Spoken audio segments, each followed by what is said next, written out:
سلام، صبحتون بخیر. البته نمیدونم شما الان دارین شب میبینین صبح میبینین.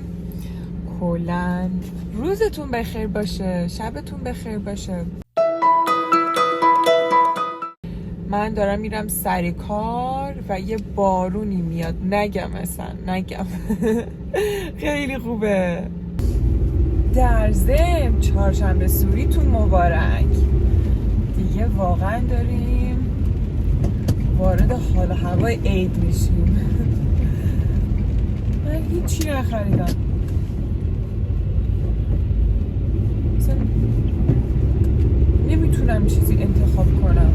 3-4 باری رفتم بازار به قصد جدی برای خرید، بعد هیچی نتونستم بخرم. همین که قیمت ها خیلی فضاییه، همین که واقعا هم چیزی ندیدم که خیلی خوشم بیاد.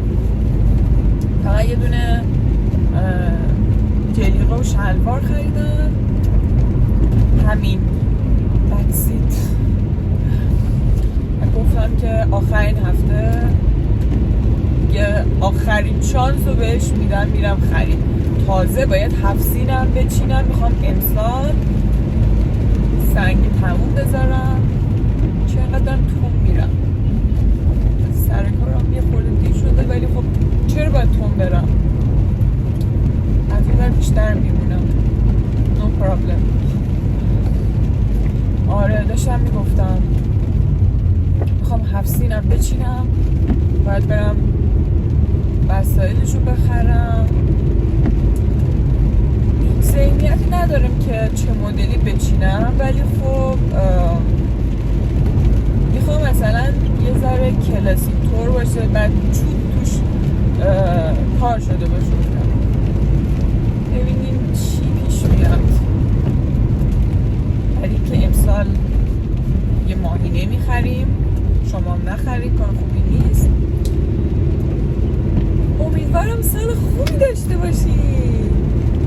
من برخلاف بقیه سال امسال یکم واسش حس دارم، برخلاف بقیه که میگن که وای باز دوباره داره عید میاد.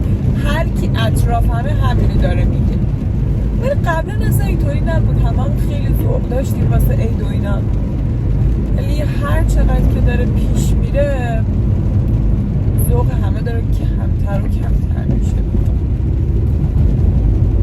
نمیدونم چرا. شما میدونید ساعت الان 8:56 است و من باید 9 مرکز باشم. این مرکزی که امروز هستم برای بچه های طیف اوتیسمه، یعنی مرکز کودکان اوتیسمه. بعد فکر کنم آره دیگه آخرای بهمن سال قبل اومد بودم این مرکز. الان 1 سال خورده که اینجا، ولی خب پلنم اینه که برای سال بعد دیگه برم کلینیک کار کنم. احساس میکنم که باید مووان کنم. فکر بارون رو بهتون نشون بدم.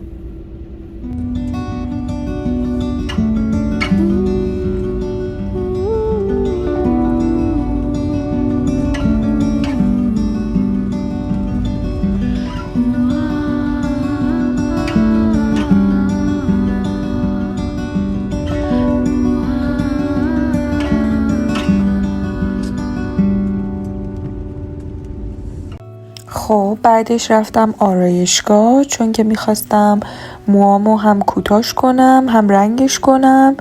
اینجا هم آرایشگاه رو بهتون نشون دادم. نگاه کنید چقدر صورتی و گوگولیه. بعدش هم یه سفره 7 سین چیده بودن. منم اینجا منتظر بودم تا آرایشگر بیاد. یکم هم سالن رو بهتون نشون دادم.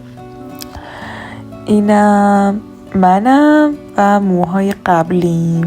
اول موهامو به این اندازه کوتاهش کردم. اینم موهای قبلیمه. بعدشم فویل پیچی شدم. اینجا هم دکولوره کرده بودم. اینم منم.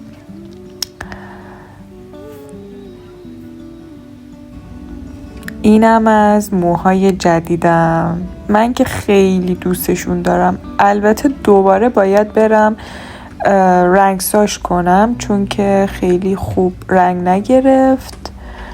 چند روز دیگه دوباره باید برم، ولی خب خیلی دوستشون دارم، هم کوتاهیشو هم رنگشو. به نظر شما چطور شده؟ بالاخره من دست به کار شدم، ماشین رو خودم بشورم، بریم ببینیم چطوری میشه. بعد قرنها این از بیرونش قفله. صبر کنیم باید سویچ بیارم.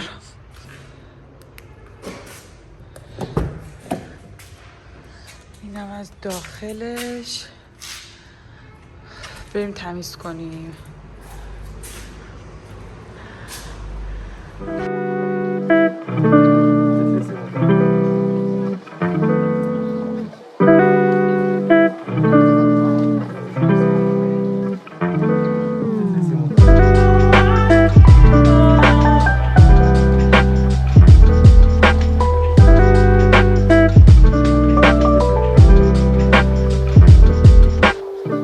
یعنی هر چقدر میشورم تمامی نداره، خیلی کثیفه.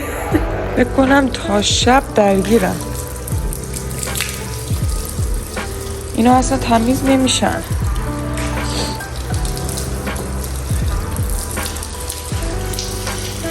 وای اینجاهاش انقدر کثیف بود که نگم. صدای ترقارم میشنوین؟ بله، چهارشنبه سوریه. من دارم ماشین میشورم. خیلی هم کار خوبی میکنم به جای اینکه برم ترقه بازی. خب فعلا من بیرون ماشین رو شستم، اومدم یکم استراحت کنم، بعدش داخلش رو برم بشورم. خیلی خسته شدم، خیلی. بکنید چقدر تمیز شده، قشنگ انگار رنگ ماشین عوض شد. خب اینم از نتیجه کار.